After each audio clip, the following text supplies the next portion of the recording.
This mosque in the Paris suburb of Drancy was built 2 years ago and is the pride and joy of Imam Hassen Chalghoumi. He persuaded local officials to help the Muslim community.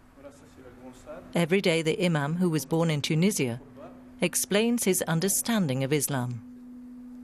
It's an Islam that adapts to society here, that has human values without hatred and doesn't bring conflict from elsewhere. It's an Islam that places people at the center and not ideology. At every opportunity, the imam invites Christians, Jews and Muslims to sit together at one table. Today it's a Catholic priest from Gaza and a Parisian bishop visiting his community. Both give Chalghoumi small trees as symbols of peace.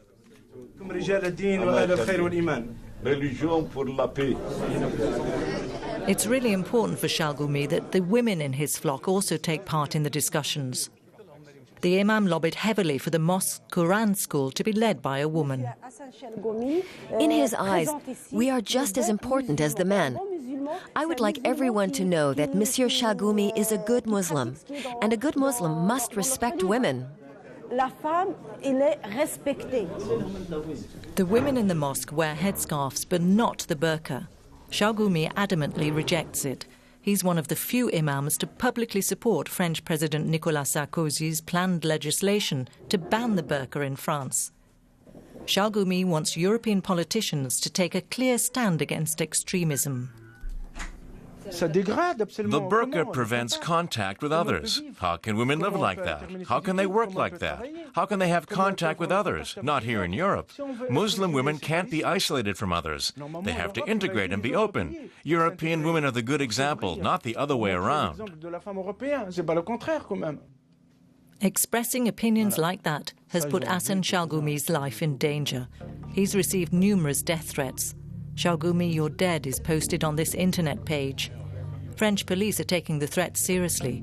2 police officers in civilian clothes escort the imam as soon as he steps outside the door. His opponents, Muslim extremists, gather every Friday outside a supermarket near the mosque to protest against the imam. They're led by Abdelhakim Sefrioul, who tries to keep worshippers from entering the mosque. The protesters condemn Chalghoumi as a puppet of the French president and French Jewish leaders. He has a Jew as a consultant, a Jew from the Council of French Jews. That's bad. Our religion is only a matter for Muslims, not the members of a Council of French Jews. They are the enemies of mankind.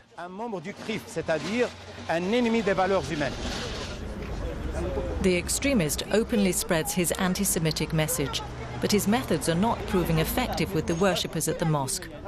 The woman says Sefrioul sells himself as a good Muslim, but has other intentions. He just wants to take control of the mosque. That's why he's encouraging women to pray outside in front of everyone. The mosque is being administered well. And Chalghoumi, he wouldn't harm a soul.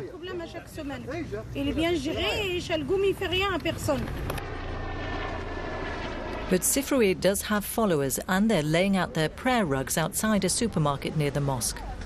Many of those taking part in these prayers are young people from various Parisian suburbs. They're not too talkative, but they don't complain about being in the blistering sun.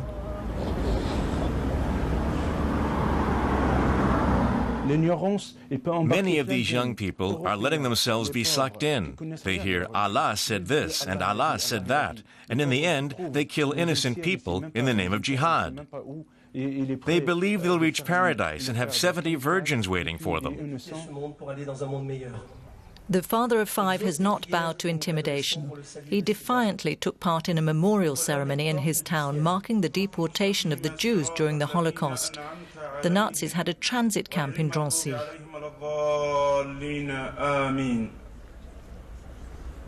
The rabbi values the relationship with Chalghoumi.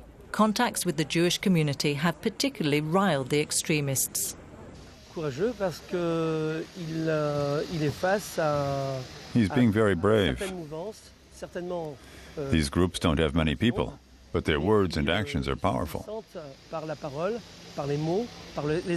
Chalghoumi is a man of peace.